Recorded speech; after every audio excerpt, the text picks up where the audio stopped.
So you walk into this house and there are 3 suites. And the listing agent saying the rent is this and the rent is that. And you're doing the numbers and you're like, wow, this actually covers our mortgage and our expenses. We actually positive cash flow. This is great. Let's buy this property. Watch out.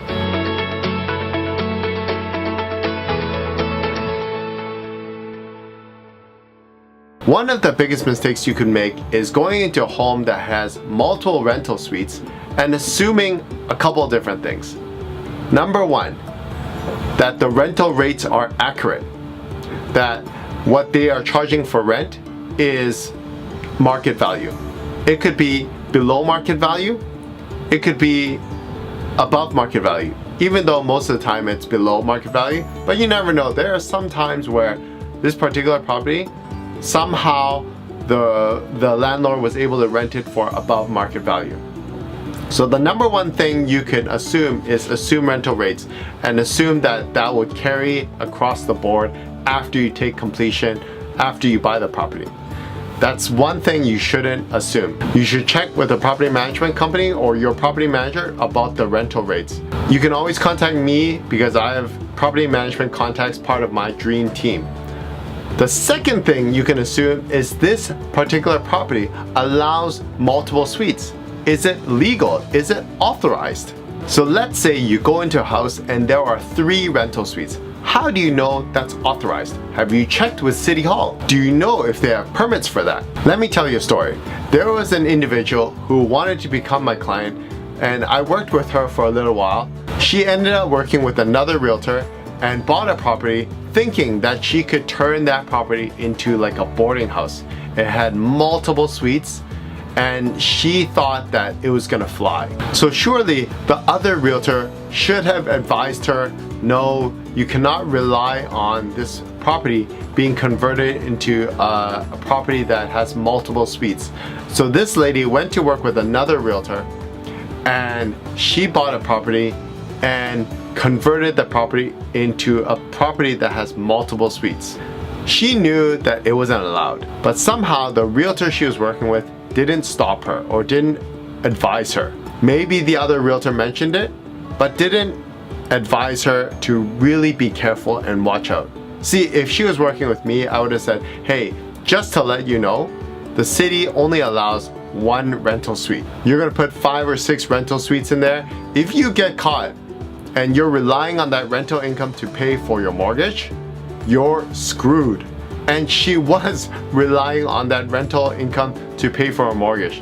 So if I were her realtor, if she continued to work with me, I would have told her and warned her and stopped her and said, really, you gotta be very careful about this particular property if you plan on converting it, because if for some reason the city finds out and comes over and shuts down your rental suite cash cow, you are screwed.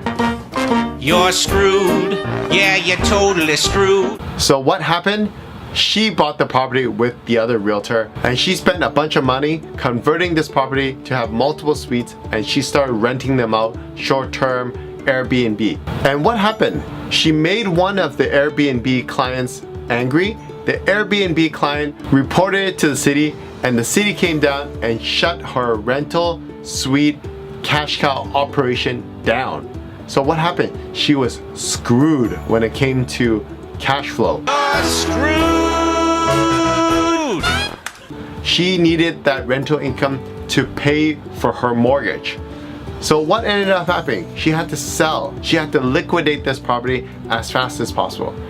And I told her, hey, you know what? If you list it with me, it's not gonna sell at the price you want. The market was going down and she paid quite high for this particular property. She wasn't gonna be making money if she sold this property. She would be losing money. I told her straight up, you're gonna probably lose, maybe $100,000 to $200,000 if you sell this property. Maybe $300,000 because the market is really dropping.